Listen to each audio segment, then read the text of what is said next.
అందరికీ నమస్తే, welcome to our channel. దివంగత నేత వైఎస్ రాజశేఖర రెడ్డి వర్ధంతి సందర్భంగా పులివెందులలో ఉన్న వైఎస్ జగన్మోహన్ రెడ్డి గారు ఈరోజు కడపకు చేరుకుని అక్కడ ఉన్న రైతులతో పరామర్శ చేశారు. చాలా అంటే కూటమి ప్రభుత్వం రైతులకి అన్యాయం చేస్తుందని కొన్ని వ్యాఖ్యలు అయితే చేశారు.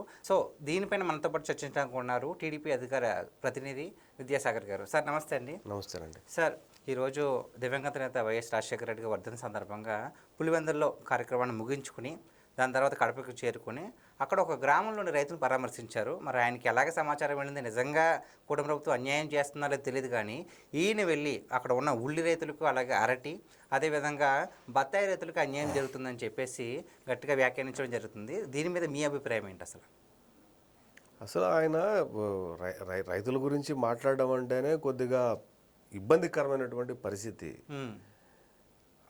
2019-24 వరకు రైతులకు ఏం మేలు చేశాడు, ఏ రకమైన మేలు చేశాడు ఏంటన్నది రైతులకే తెలుసు. ల్యాండ్ టైటిలింగ్ యాక్ట్ తీసుకొని వచ్చిన తర్వాత అదే రైతులు తిరగబడి వాళ్ళ సొంత ఊర్లో పులివెందల్లో వైఎస్ భారతి గారిని నిలదీసిన సందర్భం అది. ఏమని, నా భూమి మీద మీ ఆయన మీ భర్త అయినటువంటి జగన్మోహన్ రెడ్డి ఫోటో ఎందుకు అని నిలదీసి అడిగారు రైతులు. అటువంటి పరిస్థితుల్లో రైతులు తిరగబడినటువంటి పరిస్థితుల్లో ఈ రైతులకు అన్యాయం జరిగింది అంటే ఏం అన్యాయం జరిగిందో నాకైతే అర్థం కాదు. ఆయన చెప్పినటువంటి రేట్లు ఏవైతే ఉన్నాయో అవి మినిమం స్టాండర్డ్ ప్రైజ్కు సిమిలర్గానే ఉన్నాయి. రైతుకు రావాల్సినటువంటి రేట్లు ఆల్మోస్ట్ ఈక్వల్గానే ఉండదు. మొన్న ఉల్లి రైతుల గురించి ఈయన మాట్లాడుతున్నాడు. 4 రోజుల క్రితం ఆయన ఈరోజు మాట్లాడాడు. 4 రోజుల క్రితమే ఉల్లి రైతుల గురించి రాష్ట్ర ముఖ్యమంత్రి నారా చంద్రబాబు నాయుడు గారు సెక్రటరేట్లో ఆయన రివ్యూ పెట్టుకొని రైతులకి పంట ఎక్కువ వచ్చింది, రైతులు నష్టపోకుండా సేకరణ చేయండి, ఉల్లి సేకరణ చేయండి, జిల్లాల్లో నిల్వ కేంద్రాలని ఏవైతే ఉంటాయి నిల్వ కేంద్రాలు ఉల్లిని నిల్వ ఉంచడానికి జిల్లాలో ఉన్నటువంటి అధికారులు కూడా వెంటనే చర్యలు చేపట్టాలా, దాని మీద యాక్షన్ తీసుకొని 4 రోజుల క్రితమే ఇచ్చారు. శీతల గిడ్డంగులు పెట్టి శీతల గిడ్డంగు అవి వాటి శీతల గిడ్డంగులు అనేది వేరు, ఇది ఉల్లికి సపరేట్గా ఉంటుంది అనమాట. అది కొద్దిగా సపరేట్ స్ట్రక్చర్ ఉంటుంది. అట్లా కాకుండా అది కూడా సరిపోకపోతే మీరు అధికారుల దగ్గర ఎక్కడైతే క్లోజ్డ్ ప్రాపర్టీస్ ఉంటాయి, ప్రభుత్వం ఉంటాయో వాటిని శుభ్రం చేసి నీట్గా వాటిని నింపి పెట్టండి అనేది ఆయన చెప్పినటువంటి బట్ట. 4 రోజుల క్రితమే చెప్పారు. అధికారులు ఆల్రెడీ చర్యలు చేపట్టారు, వాళ్ళు తీసుకుంటున్నారు. ప్రైజులు కూడా ఆయన చెప్పినట్టు దొంగ ప్రైజులు అయితే కాదు, ప్రైజులు కూడా మినిమం స్టాండర్డ్ ప్రైస్కి ఈక్వల్గానే ఉన్నాయి. అది కాకుండా అంతకంటే పంట ఎక్కువ వస్తే రేట్ తగ్గుతుంది ఏమో అనే ఉద్దేశంతో ముందుగా ప్రభుత్వం ముందు జాగ్రత్త చర్యలు తీసుకుంది. ఆయన అంటున్నాడు ఆ స్టోర్లో ఇంత అమ్ముతున్నారు, ఈ స్టోర్లో అంత అమ్ముతున్నారు అని మాట్లాడుతున్నారు. అదే సార్, ఇప్పుడు కూటమి ప్రభుత్వం 6 రూపాయలు కొంటుంది ఉల్లిని, మరి అదే 6 రూపాయలు కొన్న ఉల్లిపాయలని ఇప్పుడు హెరిటేజ్లో 35 రూపాయలకి అమ్ముకుంటున్నారు చంద్రబాబు నాయుడు గారు. ఏ లాభం తగ్గించుకోవచ్చు కదా అంటున్నారు. దానికి ఏమంటారు సార్ మీరు? ఇప్పుడు ఇక్కడ 6 రూపాయలకు రైతుకు కొంటున్న దాని మీద మార్కెట్లోకి వెళ్ళి అంటే ఒక వినియోగదారుడి వరకు చేరడానికి ఎన్ని మార్గాల ద్వారా ఎన్ని చేతులు మారితే అది వినియోగదారుడి దగ్గరికి వెళ్తుందో, ఆ చేతులు మారినప్పుడు ఉండేటటువంటి హడ్డిల్స్, లాభాలు, నష్టాలు గురించి రాష్ట్ర ముఖ్యమంత్రిగా పనిచేసిన వ్యక్తికి తెలియకుండా మాట్లాడడం దౌర్భాగ్యం. ఆయన దౌర్భాగ్యమా, రాష్ట్ర దౌర్భాగ్యమా మనకు అర్థం కాదు. నాకు తెలిసి మార్కెట్లో ఎక్కడ 30 రూపాయలు అయితే లేనే లేదు. అంతా కలిపితే 15 రూపాయలు, 16 రూపాయలు, 18 రూపాయలు ఎంతో ఉన్నట్టుంది. Depends upon the quality. అంటే ఎవడియాలి ట్రాన్స్పోర్ట్, ఎవడియాలా? జగన్మోహన్ ఏమన్నా ఫ్రీగా ట్రాన్స్పోర్ట్ ఇస్తాడా? దాంట్లో వేస్టేజ్ ఎవడు తీసేయాలా? ఆ వేస్టేజ్ డబ్బులు ఏమన్నా జగన్మోహన్ రెడ్డి భరిస్తాడా? ప్రభుత్వం చంద్రబాబు నాయుడు గారు భరిస్తున్నారు దాన్ని, ఆ వేస్టేజ్ అన్నిటినీ కూడా.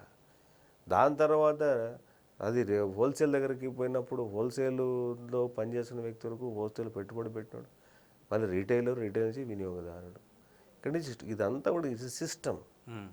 ఈ సిస్టంలో ప్రతి ఒక్క పాయింట్ దగ్గర ఒక ప్రైజ్ అనేది మారుతూ ఉంటుంది. It is a regular standard procedure stages బట్టి మారుతూ ఉంటుంది. The called as a SOP, standard operational procedure. Okay, SOP. SOP ఈ ఎస్ఓపిస్ అన్నవి నువ్వు ఫాలో అవ్వాలి. నువ్వు ఆ సిస్టంలో ఉన్నప్పుడే వర్కౌట్ అవుతుంది, లేకపోతే వర్కౌట్ కాదు. రైతులకు ఇప్పుడు 6 రూపాయలు గిట్టుబాటు ధర వస్తుంది, అప్పుడు 1 రూపాయి కూడా రాకపోవచ్చు నువ్వు ఎస్ఓపిని ఫాలో కాకపోతే. ఓకే, ఆ మార్కెట్ సిస్టమ్ని నువ్వు ఫాలో అవి తీరాల్సిందే. ఆయన చెప్పినట్టు ఏది హెరిటేజ్లో అమ్ముతున్నారా, ఏది నువ్వు వచ్చి కొనుక్కో, నీకు ఎంత ప్రైస్ వస్తుంది, మీ ఇంట్లో ఎవరైనా మనిషిని పంపించి తెప్పించుకుంటే పోలే. హైదరాబాద్లో ఎట్లా ఇల్లు ఉంది కదా, వాళ్ళు పని మనుషులు ఎవరైనా పంపించి, లేకపోతే ఎవరైనా వాళ్ళ ఇంట్లో బంధువుల్ని పంపించి హెరిటేజ్ దగ్గర బిల్లు వేయించుకొని తీసుకోపోమని చెప్పండి. ఆయన ఆ హెరిటేజ్ ఫుడ్స్కి దానికి బాబు గారికి సంబంధం లేదు. అది నేను చెప్పేది కాదు, చంద్రబాబు నాయుడు గారు స్వయంగా అసెంబ్లీలో అది మాది కాదు, ఆ బ్రాండ్ను మేము ఆ సెక్టార్ని మేము ఇచ్చేసాం అని ఆయన ఈరోజు చెప్పారు. సో ఆయన తెలుసుకోవాల్సింది ఏంటంటే ఇక్కడ ఈ ఎస్ఓపిని ఫాలో కాకుండా పోతే ఎంఎస్పి అనేది ఇప్పటికీ రాదు. ఆయన చుట్టూ ఉన్న కొంతమంది బ్రోకర్ గాళ్ళు చుట్టూ వాళ్ళ రైతులు అవునో కాదో కూడా తెలియదు, వీళ్ళు వాదిస్తున్నారు. జగన్మోహన్ రెడ్డి ఆయన చెప్పి జగన్మోహన్ రెడ్డికి విషయం తెలీదు. జగన్మోహన్ రెడ్డికి వీళ్ళే ఇది ఇంత అసలు ఒక నాయకుడికి ఉండాల్సిన లక్షణాలు ఏంటి? ఇప్పుడు ఆయన ఏదో బత్తాయి పళ్ళు తీసుకొచ్చాడు, బత్తాయి పళ్ళు ఆయన మాట్లాడాలనుకుంటే ముందుగానే దానికి బ్యాక్గ్రౌండ్లో హోంవర్క్ చేసి కదా స్క్రీన్ మీదకు రావాలా. అవును, ఉల్లిపాయలకు సంబంధించినటువంటి విషయాన్ని బ్యాక్గ్రౌండ్లో ఆయన క్రాస్ చెక్ చేసుకున్న తర్వాత కదా ఆయన స్క్రీన్ ముందుకు రావాలా. లేకపోతే ఆలుగడ్డల గురించి మాట్లాడాలన్నా, దేని గురించి మాట్లాడాలన్నా పక్కనోడు నీకు అప్పటికప్పుడు బ్రీఫ్ ఇచ్చేసి వాడేం చెప్తే అది నువ్వు చెప్పడానికి నువ్వెందుకు? దానికి కానీ నువ్వు చేసి ఏం జరుగుతుంది, ప్రభుత్వం ఏం చర్యలు చేపడుతుంది, మార్కెట్లో నిజంగా ప్రైస్ ఎంత ఉంది, మార్కెట్ క్రైసిస్ ఉందా, లేకపోతే మార్కెట్లో డిమాండ్ ఉందా, రైతుకు ఆ ప్రైస్ వస్తుందా లేదా, లేదంటే రైతుకి ఆ ప్రైస్ కనుక దానికంటే మోర్ దెన్ లిమిట్లో దాటుకున్నప్పుడు వినియోగదాడి పరిస్థితి ఏంటి, ఇవన్నీ ఒక రాష్ట్ర ముఖ్యమంత్రిగా పనిచేసేటువంటి వ్యక్తికి తెలియకుండా అతను రైతు నా తెలిసి వాళ్ళు ఎవరు రైతులు కాదు, రైతుల ముసుగులో ఉండేటటువంటి వైసీపీ కార్యకర్తలు వాళ్ళంతా కూడా. వాళ్ళు వచ్చి స్క్రీన్ మీద మన ముందు కనపడింది అవంతా కూడా. వాళ్ళు వచ్చి ఇది ఇట్లాగా అది అట్లాగా ఎరువులు, లేకపోతే ఆయన ఏది మాట్లాడుతున్నా ఎరువులు అంతా విలేజ్లోనే ఇంటి దగ్గర దొరికేటివి ఎరువులు అని మాట్లాడుతున్నాడు. ఎవడికి ఇచ్చాడో 5 ఏళ్ళు రైతు భరోసా కేంద్రాలు అంట. అప్పుడు ఏమమ్మారు అక్కడ, ఎవరు అమ్మారో ఎవరు కొనుక్కారో ఎవరికే తెలియదు. నువ్వు అంతా బాగా చేసి ఉంటే ఆ విలేజ్లో ఒక్కొక్క బూత్లో అన్నన్ని ఓట్లు నీకు ఆంటీకి ఎందుకు పడేటివి? కనీసం రైతులు వేసినా సరే ఎన్నో కొన్ని వస్తాయి కదా, వచ్చేడు. మరి పడలేదే అంటే నువ్వు రైతు భరోసా కేంద్రాలు పని చేయలేదు. నువ్వు చెప్పేటటువంటి కార్యక్రమాలు ఏవి వైసీపీ ప్రభుత్వం ఉన్నప్పుడు జరగలేదు. ఇన్పుట్ సబ్సిడీ రాలేదు, ఇన్సూరెన్స్ రాలేదు, క్రాప్ లోన్లు రాలేదు, బ్యాంకులకి నువ్వు కట్టాల్సిన వడ్డీ నువ్వు ప్రభుత్వం అది కట్టడం లేదు, నువ్వు డ్రిప్ ఇవ్వలేదు, స్ప్రింకుల్ ఇరగలేదు, మైనర్ ఇరిగేషన్ లేదు, మేజర్ ఇరిగేషన్ లేదు, వాటర్ ప్రాజెక్టు లేదు, కాలువలో నీళ్లు లేవు, డ్రామాలాడి అదేది ట్యాంకర్లో నీళ్ళు తీసుకొచ్చి డ్రామాలాడి సినిమా సెట్టింగ్ వేసుకొని పోయే డ్రామాలాగా మాట్లాడితే అట్లా చేశాడు కాబట్టి ఆయన పరిస్థితి ఆ రకంగా తయారైంది. సో ఇక్కడ అతనుకు బేసిక్గా ఫండమెంటల్గా ఈరోజు ప్రెస్ మీట్ మాట్లాడేటప్పుడు తెలిసింది మనకు కనిపించింది ఏంటంటే బేసిక్గా ఈ don't have any prima facie information regarding the minimum standard price and SOPs standard operational procedure. So you don't know anything. ఎవడో పక్కనోడు ఫీడ్ చేస్తుంటే అది తప్పో కరెక్ట్ అవునో కాదో కూడా తెలియకుండా just is briefing to the media. Just you need to cross that whether it is the correct or not. లేదు కాబట్టి ఆ మనిషి ముఖ్యమంత్రిగా మరి 5 సంవత్సరాలు ఏం పని చేశాడో, ఎటువంటి పని చేశాడో, ఆయనకి ఏం తెలుసో ఏం తెలియదో నాకు తెలియదు.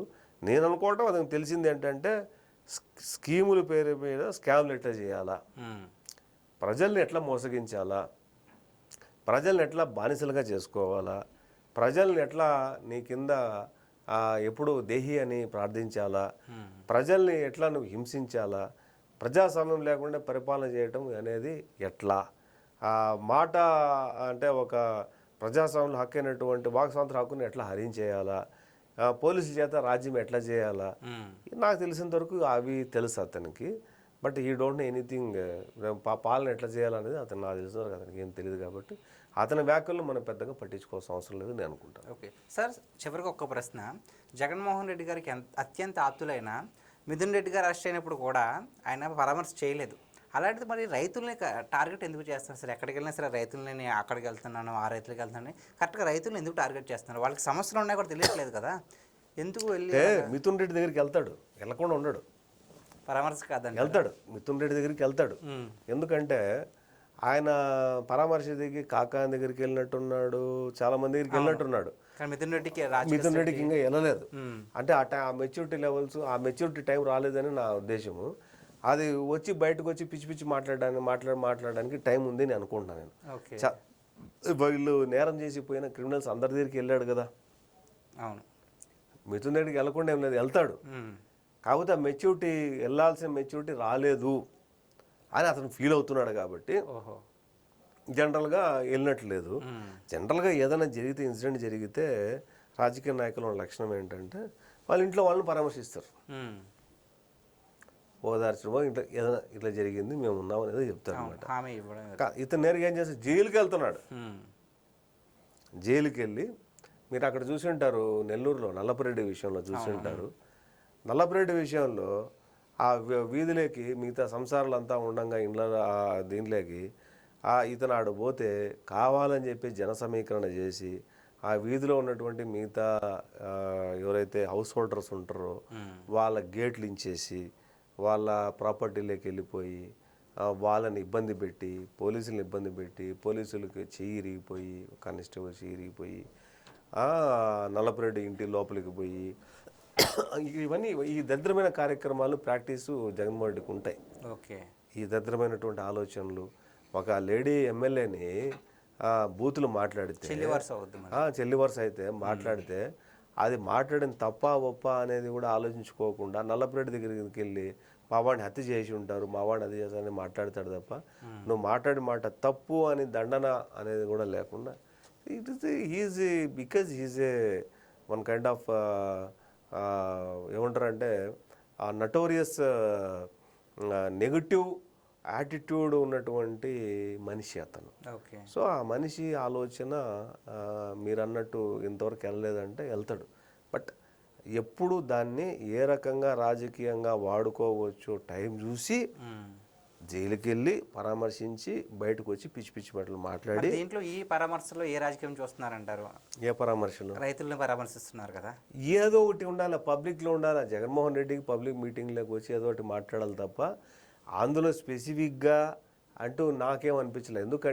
ఎందుకు నేను ఈ మాట అంటున్నానంటే, పక్కనోడాడు ఎవడో వాళ్ళ కార్యకర్త ఇప్పుడు ఉల్లి రేటు ఎంత అమ్ముతున్నారో నువ్వు తెలుసుకొని ఉల్లి గురించి మాట్లాడితే మర్యాద. నువ్వు మాజీ ముఖ్యమంత్రిగా మాట్లాడినట్టు నీకు ఉంటుండదు, నీకు అవగాహన పెట్టుకొని మాట్లాడుతున్నావు అనే తెలుస్తుంది. నువ్వు ఎవడో నీ కార్యకర్త ఉల్లిని తీసుకొని వచ్చేసి నాకు ఇంతే వస్తుంది అని దాన్ని కన్ఫర్మ్ చేసేసి అదంతే నువ్వు కన్ఫర్మ్ చేసి పబ్లిక్లోకి నువ్వు చెప్తున్నావంటే నీకు నాలెడ్జ్ ఉన్నట్టా లేకపోతే నాలెడ్జ్ లేనట్టా? వాడు బత్తాయి గురించి చెప్తున్నాడు. బత్తాయి నువ్వు ఒక కార్యక్రమానికి వెళ్ళే ముందు నువ్వు ఏం మాట్లాడుతున్నావు, ఏ పర్పస్ మీద వెళ్తున్నావు అనేది నీకు తెలియాలి కదా. మీరు బస్ స్టాండ్కి వెళ్తారండి, బస్ స్టాండ్కి వెళ్ళి మీరు అన్ని బస్సులు నిలబడే ఉంటాయి. మీరు ఏ ఊరికి బస్సు ఎక్కాలో ఎక్కితే ఆ ఊరికి బస్సు టికెట్ కొట్టి బస్సు దింపుతాడు. మీరు ఏదో బస్సు ఎక్కేసి నాకు వరంగల్ టికెట్ ఇవ్వండి హైదరాబాద్ నుంచి అని చెప్పి విజయవాడకు పోవాల్సింది వరంగల్ బస్సు ఎక్కి నా విజయవాడ బస్సు ఎక్కి ఏమంటే ఇస్తాడా? ఈడు దింపేసి వెళ్ళిపోతాడు. ఇది కూడా అంతే. నాకు నాలెడ్జ్ ఉంటే నేను ఎక్కాల్సిన బస్సు ఎక్కుతాను. అట్లాగే ఆ విషయంలో అతనికి నాలెడ్జ్ ఉంటే అది 3 రూపాయలకా 4 రూపాయలకా 10 రూపాయలకా అనేది తెలుస్తుంది. లేదు బత్తాయి ఎంత పోతే తెలుస్తుంది, లేకపోతే ఇంకొక క్రాప్ ఎంత రేటుకు పోతుంది గవర్నమెంట్ అని తెలుస్తుంది. నువ్వు తెలుసుకొని నీ దగ్గర ఏమైనా ఇన్పుట్ ఉంటే దాంట్లో మైనస్లు కనపడితే నువ్వు అప్పుడు విమర్శించినా లేదంటే ప్రభుత్వానికి ఉత్తరం రాసినా డిమాండ్ చేసినా ఒక అర్థం ఉంటుంది. ఎవడో పక్కన ఏదో ఓనవాళ్ళు చెప్తే నువ్వు ఏబిసిడీలు చెప్పినట్టు చెప్తే ఎట్లాగా? నీకేం నాలెడ్జ్ ఉన్నట్టు నీకు? అంటే నువ్వేం తెలీదు, నీకు నాలెడ్జ్ లేదు, వాడు చెప్పింది నువ్వు చెప్తున్నావు కేవలం ఉనికిని కాపాడుకోవడానికి అంతవరకే. ఏదో మాట్లాడాలి మీడియా ముందర, సొల్లు మాట్లాడుతున్నాడు. Okay. Thank you so much sir. Thank you అండి. నమస్తే.